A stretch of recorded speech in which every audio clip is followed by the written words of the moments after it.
game namin, especially dun sa fourth set, medyo nakahabol kami dun na sustain namin yung mga lamang namin. So congrats kay Coco for Suno. It's a good game. Yeah. Thank you, Coach. And best player of the game, Coco with 27 points.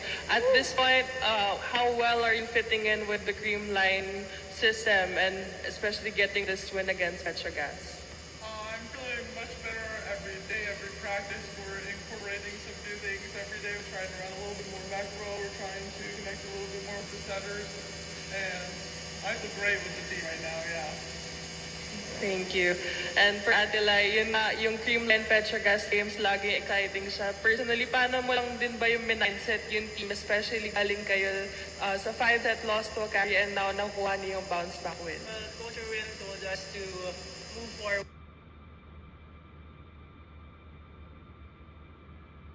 Talaga, how we have to think of this game, just this game today. And yeah, it's always been a good energy coming into rivalry game in a way, and it brings so much memories and so much motivation whenever we play against Petrogas, and that's why I think there are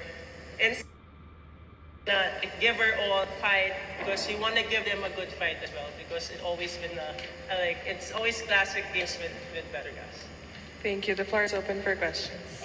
For Coach and Eliza, talk about lang yung pag-deliver ni Coco nung clutch yung fourth set. Ano lang yung masasabi sa pinapakita niya yung naging impact niya para sa team? Eliza. Coco, in terms of playing, Coco is very mature, well-experienced, and we can actually see how composed she was during the crucial point, most especially in the fourth set. And it's just so nice to have a teammate who's like that, who can carry your whole team and actually bring the best out in all of us. Kasi siya talaga, I will talk in Tagalog para hindi niya maintindihan. She actually gives us so many advice that really helps us. Little things. She's very straightforward, very direct, and that's why we can really actually appreciate that. And we're all veterans here. That's why I think open communication really works for us. And most especially the crucial part, she was just owning it. And she's not an enforcement. She's part of the team. She's the real life special. Same question. Tagalogin ko na lang. Kasi si Coco is very, competitive player. We discuss na madami sa court, na magtulungan kami sa court.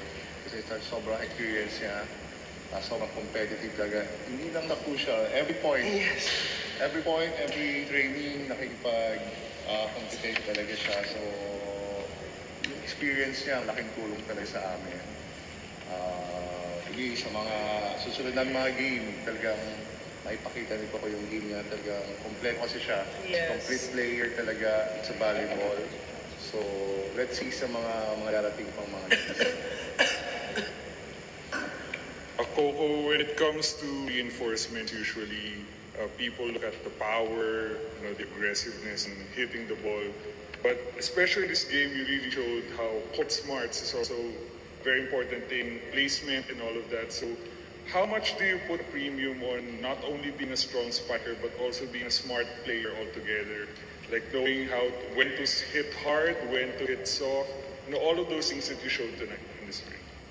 I put a lot of pride in it just because over the years and experience, I learned that different things work for different times. So if one thing's not working, I need to use a different tool in my toolbox. So it's just good to have everything. And I think sometimes being smart is very helpful, like it showed today, like you said.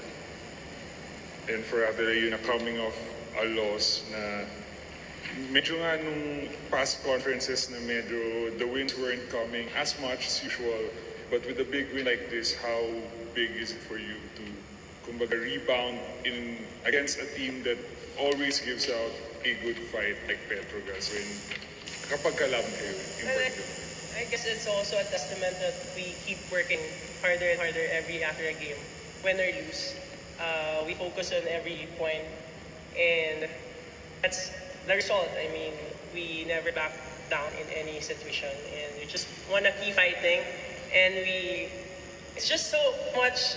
There's so much joy in today's game, and I think that's one thing that's very evident and obvious in today's game. And we just actually wanted to keep fighting after that loss also. Iba rin talaga, we learn.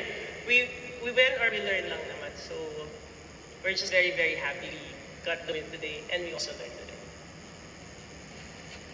Yay! Wow, it's a good night. Ate Lai, can you share lang, kasi nabanggit mo nga po kanina yung sa rivalry niyo with Petrogas. So, what particular aspect of your rivalry with Petrogas yung parang nire-relish more yung pinaka na ano? Honestly, it's just so nice. Whenever we play against Petrogas, the crowd always is with us. I mean, every point, I think kahit sino mapalo, even sa Petrogas or sa team namin, lahat nagsa-celebrate it. So it's just so nice to see that everyone's actually enjoying the game. And we actually enjoy the game. I think one thing I can attest whenever we play against Petrogas, we actually always do enjoy the game because we give our best, and we actually just bring out the best in each other. Yeah.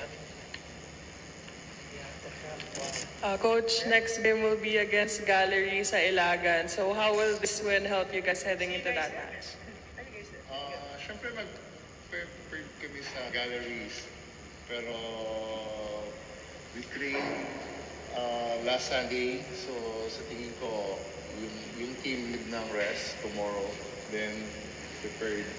Maghanda kami sa Thursday. Thursday kasi rest kami. So tingnan mo ito yung schedule. Then every team naman talaga, nag-prepare kami sa lahat ng team. Kasi syempre, reinforcement. Hindi ka pwedeng magpabayaan. So, pero yung win ngayon talagang malaking tulong sa amin before kami pumunta ng Isabela. Thank you. Thank you, Coach. Thank you, Ate Lai. Thank you.